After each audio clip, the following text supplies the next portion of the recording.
اعوذ باللہ من الشیطان الرجیم، بسم اللہ الرحمن الرحیم۔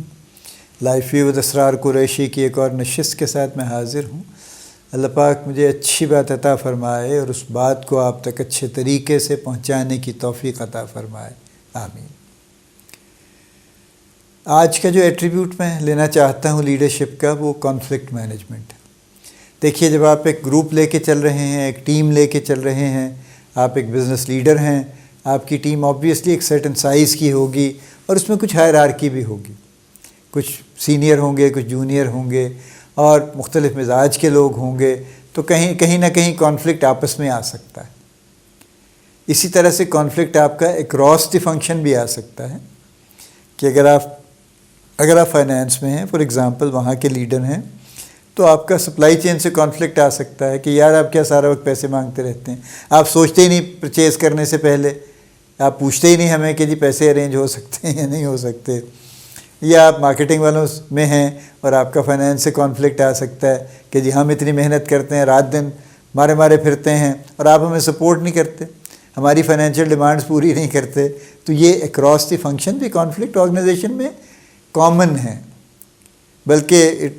It is set to the extent actually کہ اگر کہیں پہ کوئی کانفلکٹ نہیں ہے تو اٹس اے بیڈ نیوز، اس کا مطلب کام نہیں ہو رہا، کیونکہ جہاں بھی کام ہوگا کچھ نہ کچھ کانفلکٹ ڈیولپ ہوں گے، اور وہ کانفلکٹ ڈیولپ اسی لیے ہوتے ہیں کہ ان سے کچھ چیزیں سیدھی ہو جاتی ہیں۔ کانفلکٹ کا ہونا برا نہیں ہے، کانفلکٹ کا نہ ہونا برا ہے، چونکہ کانفلکٹ ہوگا تو کوئی نہ کوئی مسائل حل ہوتے رہیں گے، اور کانفلکٹ کا نہ ہونا برا اس لیے کہ اس کا مطلب ہے کہ کوئی شخص کام نہیں کر رہا، کوئی بھی نہیں کر رہا، چونکہ کام کریں گے تو جیسے میں نے کہا نا کانفلکٹ ہوگا۔ اب کانفلکٹ مینجمنٹ کا ایٹریبیوٹ لیڈر کے لیے اس لیے ضروری ہے کہ لیڈر کی ایک پوزیشن ہے، ایک اتھارٹی ہے، اور اس اتھارٹی کی وجہ سے لوگ اس کی طرف دیکھتے ہیں اور اس کی بات سنتے ہیں۔ تو جب وہ کانفلکٹ مینیج کرنے کی کوشش کرے گا تو چونکہ لوگ اس کی بات سنتے اور مانتے ہیں تو اس کے لیے آسان ہے کانفلکٹ کو مینیج کرنا۔ لیکن یہ مینیج کرنے کا طریقہ مناسب نہیں ہے۔ دو طریقے ہیں نا مینیج کرنے کے، ایک تو یہ کہ آپ دونوں پارٹیوں کو بلائیں اور اسے کہ یار دیکھو نا، چھوڑو پرے نا، وہ بھی کام کر رہے ہیں، آپ بھی کام کر رہے ہیں، کس چکر میں پڑ گئے ہیں آپ، مل جل کے کام کرنا ہوتا ہے تبھی آرگنائزیشن چلتی ہے، اس سے برکت پیدا ہوتی ہے، فلاں ہوتا ہے، یہ ہے وہ ہے، چھوڑیں پرے، چلیں آپ اپنے جائیں اور آپ اپنے جائیں۔ یہ کانفلکٹ ریزالو نہیں ہوا، آپ نے اس کو ادھر ادھر کچھ کر دیا لیکن کانفلکٹ ریزالو نہیں ہوا، ٹھیک ہے۔ کانفلکٹ آرگنائزیشنز کے کانٹیکسٹ میں خاص طور پہ تب ریزالو ہوگا جب آپ کانفلکٹ کو فیس کریں گے اور ان کو فیس کروائیں گے، ان کو بٹھائیں گے کہ بیٹھ جائیے، آپ اپنی پوزیشن بتائیے اور آپ اپنی پوزیشن بتائیے، اور پھر اس میں دیکھیے کہ پوزیشنز میں کون سی جگہ ایسی ہے جہاں یہ کانفلکٹ میں آ رہے ہیں، اور اس کانفلکٹ میں ریئلٹی کیا ہے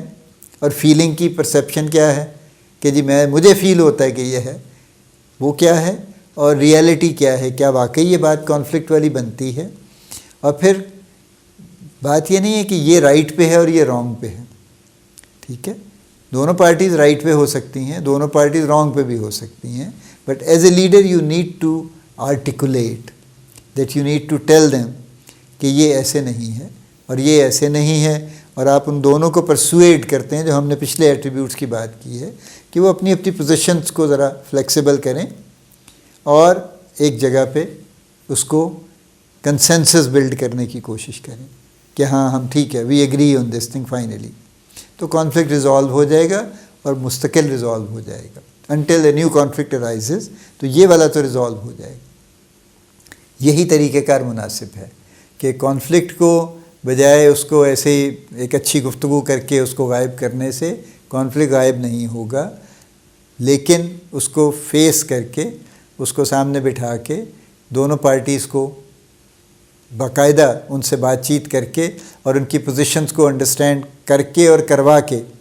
پھر اس کو ریزالو کرنے کی ضرورت ہے۔ لیکن لیڈرشپ کے لیے انتہائی ضروری ہے کہ جہاں کہیں کانفلکٹ ارائز ہو وہاں they should take the lead, بجائے اس کے کہ چپ کر کے بیٹھ کے دیکھتے رہیں کہ اچھا لڑ مر لیں، تو اگر بچ گیا کوئی تو ٹھیک ہے، نہیں بچا یا دونوں زخمی ہو کے گر گئے تو بھائی ٹھیک ہے، تو بھی سدھر جائیں گے، تو میں خواہ بیچ میں کس لیے کراس فائر میں آؤں، میں اپنے بیٹھا رہوں چپ کر کے، یہ ٹھیک نہیں ہے، ٹھیک ہے۔ کچھ اور طرح کے کانفلکٹ ہوتے ہیں جہاں پہ آپ ایکچولی ان کو اس طرح فیس نہیں کرتے، چونکہ اس میں فیلنگز کا صرف معاملہ ہوتا ہے، ریالٹی بڑی کم ہوتی ہے، تو پھر ان کو آپ کسی اور طریقے سے ہینڈل کرنے کی کوشش کرتے ہیں. وہاں پہ لوگوں کو ریئلائز کروانے سے زیادہ پیسیفائی کرنا ضروری، چونکہ ریئلٹی کچھ بھی نہیں ہوتی،